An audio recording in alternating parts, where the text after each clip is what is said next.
Praticamente todos os bancos ainda estão muito baratos e alguns estão no mesmo patamar de preço lá da crise de março, quando a bolsa bateu os 63 mil pontos. Alguns já se recuperaram, como por exemplo o Banco BTG, que chegou a bater incríveis R$30 e hoje já está batendo na casa dos R$90, uma alta gigantesca.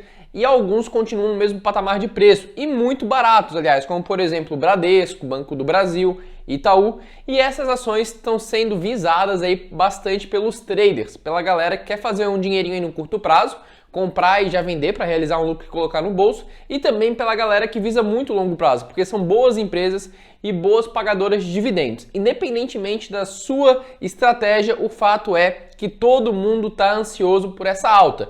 Todo mundo não aguenta mais ver os bancos andando de lado. Então eu vou te mostrar nesse vídeo os principais pontos que me fazem acreditar que os bancos ainda têm um longo caminho, têm um certo percurso até voltarem a andar, tá? São algumas incertezas que estão aí mantendo essa lateralização nos preços. Mas se você acabou de chegar aqui no canal, já quero te fazer um convite. Inscreva-se no botão vermelhinho aqui embaixo, ativa o sininho para receber as notificações dos próximos vídeos e já deixa o like. Assim eu consigo saber se você está curtindo a forma que eu estou passando o conteúdo até agora, beleza? Primeira coisa que a gente tem que analisar é que a gente não tem muitas notícias de especulação rolando nos bancos como a gente tem em outras empresas. Como assim? O que faz o preço das ações subirem e caírem? Não é a empresa em si, tá? É o comportamento dos acionistas, ou seja, se as pessoas estão dispostas a pagar mais caro ou mais barato por uma determinada ação. Então, mesmo que a gente tenha uma certa angústia, todo mundo quer que os bancos subam, mas são as mesmas pessoas que não estão querendo comprar os bancos nesse momento. As ações só vão voltar a subir quando vir um grande volume de pessoas comprando essas ações. E por que as pessoas não estão comprando as ações nesse momento, e enquanto isso ações bem piores, como por exemplo Via Varejo, ações aí muito mais arriscadas, estão subindo tanto? É por conta de notícias de curto prazo. Então, se você pega desde lá de março, não vem nenhuma notícia surpreendente que fizesse a gente ficar muito otimista com o cenário bancário nesse momento. Agora, se a gente pega as empresas do e-commerce, por exemplo, Via Varejo, ou pega a Cogna, que a galera está falando bastante, pega a Magazine Luiza, a cada dia, a cada semana surge uma notícia nova falando que a empresa hoje é a melhor do mundo, que veio uma grande aquisição, que os números estão maravilhosos. Então, essas notícias de curto prazo acabam gerando um movimento de especulação, acabam gerando um otimismo nas pessoas que fazem com que elas estejam dispostas a pagar mais caro numa determinada ação. E no cenário bancário a gente não viu isso, tá? Mesmo sendo empresas muito boas, mesmo os fundamentos continuando praticamente os mesmos e a empresa não sofrendo tanto com a crise, tá? Se você pega o resultado dos bancos, a gente pega os principais bancos aí, por exemplo, Bradesco, Banco do Brasil, Itaú e Santander, todos eles continuam dando lucros. Mas é claro que o lucro diminuiu por conta da crise.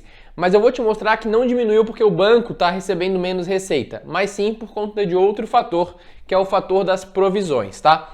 O Banco Santander foi o banco que reportou maior lucro nesse cenário. E por quê? Porque o Banco Santander foi o que teve a menor provisão. O que é uma provisão, tá? Seguinte, antes de te explicar o que é essa provisão, eu quero te explicar como que o banco tem lucro. Existem as duas principais fontes de renda do banco. A primeira fonte é o spread bancário. O que é um spread bancário? O banco trabalha basicamente pegando o dinheiro de você e te pagando uns juros bem baixinhos. Então, por exemplo, te pega ali 100 mil reais e te paga a Selic, 2% ao ano, e pega esses 100 mil e empresta para uma empresa cobrando, por exemplo, 10% ao ano. Então, a diferença desses 10% e desses 2%, isso aqui é um spread, tá? Ele pega seu dinheiro de uma forma barata e empresta esse dinheiro para outra pessoa de uma forma cara. Isso é o spread bancário e é a principal forma do banco conseguir dinheiro.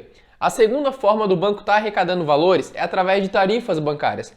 Então, por exemplo, a tarifa de manutenção de conta corrente, tarifa de TED, tarifa de DOC, tarifa para recarga de celular, tarifa que tem aplicativo, alguns investimentos ali na corretora de valores do próprio banco.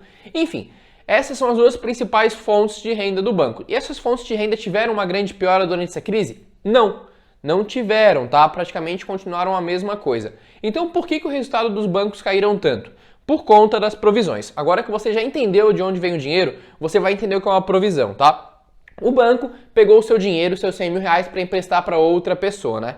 Essa outra pessoa que ele está emprestando e que ele ganha um lucro, a gente chama de uma carteira de crédito, ou seja, ali entre empresa, entre a pessoa física, entre diversos tipos de organização que estão pegando esse dinheiro emprestado. E ali tem um certo risco, não concorda? Tu está emprestando dinheiro para a pessoa e durante a crise, como todo mundo ficou sem dinheiro, empresas fechadas, desde a pessoa física até a grande empresa, teve um risco enorme de inadimplência, ou seja, das pessoas não pagarem as suas dívidas, não honrarem seus compromissos ou atrasarem suas dívidas, tá? E aí que entra a provisão. O que é a provisão? É um dinheiro alocado em caixa, um dinheiro que não se mexe para cobrir esses eventuais calotes.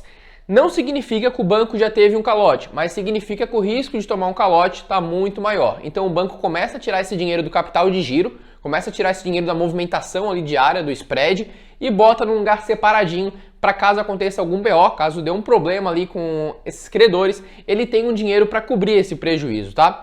E essa provisão, ela entra na contabilidade, ela entra nos resultados trimestrais como um custo, como um prejuízo, digamos assim. Então, digamos que o banco teve R$1 bilhão de lucro, correto? O Banco Bradesco teve R$1 bilhão de lucro. O Banco Santander teve R$1 bilhão de lucro também. Os dois tiveram praticamente o mesmo resultado. Mas o Bradesco, ele é um pouco mais cauteloso, ele é um pouco mais conservador e ele acha que há muito risco de inadimplência. Então o Bradesco, desse R$1 bilhão, ele pega ali R$500 milhão e coloca em caixa para provisões. Então o lucro do Bradesco ali nesse período foi só de R$500 milhão, porque a provisão entra como um prejuízo, entra como um custo.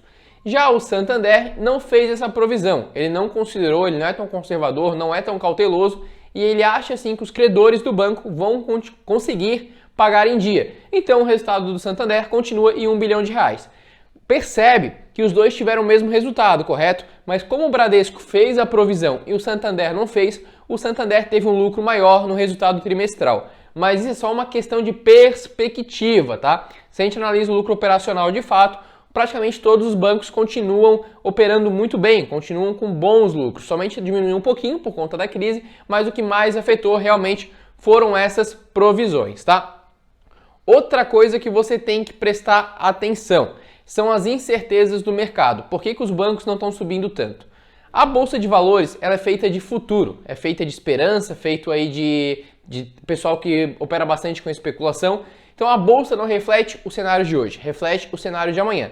Tanto que na crise, quando a Bolsa bateu os 63 mil pontos, a pandemia tinha acabado de chegar aqui no Brasil. E agora que a pandemia está no auge aí, os maiores números de casos, batendo recordes, a Bolsa já está em 100 mil pontos. Não faz sentido nenhum, né? Mas é porque a Bolsa olha para o amanhã. Então se a Bolsa de Valores e os acionistas acham que o cenário de amanhã vai ser melhor que o de hoje, as pessoas começam a comprar. Se elas acham que o cenário de amanhã vai ser pior que o de hoje, elas começam a vender. Então, basicamente, o pessoal não está comprando os bancos nesse momento porque acha que o cenário ainda é meio incerto. Por quê? Tem o Pix, que vai entrar em funcionamento no final desse ano, então isso vai afetar diretamente as tarifas de DOC e TED dos bancos, tá? Tem um projeto de lei que está correndo no Congresso, que ainda não teve a sanção do presidente, que aborda a questão aí de limites do juros de cheque especial e limites do cartão de crédito, que acaba reduzindo o lucro dos bancos também. Tem a questão da galera achando que os bancos pequenos, Nubank, as fintechs, os bancos Inters, vão tomar o lugar dos grandes bancos. Então toda essa incerteza do mercado acaba segurando bastante aí o preço dos bancos. O que eu acho que é preciso para os bancos começarem a andar, tá? Eu acho que com o lançamento do Pix aí vai acabar essa incerteza e os bancos vão começar a já deixar de ser lateralizados. Além disso, acabando essa incerteza sobre a lei que limita os juros do cartão de crédito, do cheque especial, se for sancionado pelo presidente, se não for sancionado, acabando essa incerteza, acredito que o cenário do setor bancário também volte para cima, tá? As ações comecem a subir. E o principal também que afeta bastante é a questão da tributação dos dividendos. A gente está acompanhando que o Guedes quer tributar os dividendos e o setor bancário é um setor que mais paga dividendos, junto com o setor elétrico e o setor de seguros. Então é outra coisa que acaba gerando uma incerteza aí para os acionistas. Então basicamente as ações ainda não estão subindo porque o mercado está muito inseguro. A galera não sabe como é que será o futuro, a galera não sabe se o setor bancário vai continuar como antes, com grandes taxas, com grandes lucros, se o Pix vai afetar muito esse setor. Então toda essa incerteza acaba mantendo o preço lateralizado. Mas na minha opinião, esse preço está muito barato e pode ser uma oportunidade de compra, tá? Mas não é recomendação. Você tem que estudar os bancos e ver se eles se adequam aí à sua estratégia de investimento. mas pode ser uma grande oportunidade aí da década de compra dessas ações, tá? São empresas muito consolidadas, Itaú e o Bradesco são um dos bancos mais lucrativos do mundo, estão sempre brigando aí pelas primeiras posições, e o Itaú já foi inclusive o banco mais lucrativo do mundo inteiro, um banco brasileiro. Então, com certeza vale o estudo, né? Espero que você tenha gostado desse vídeo e até o próximo.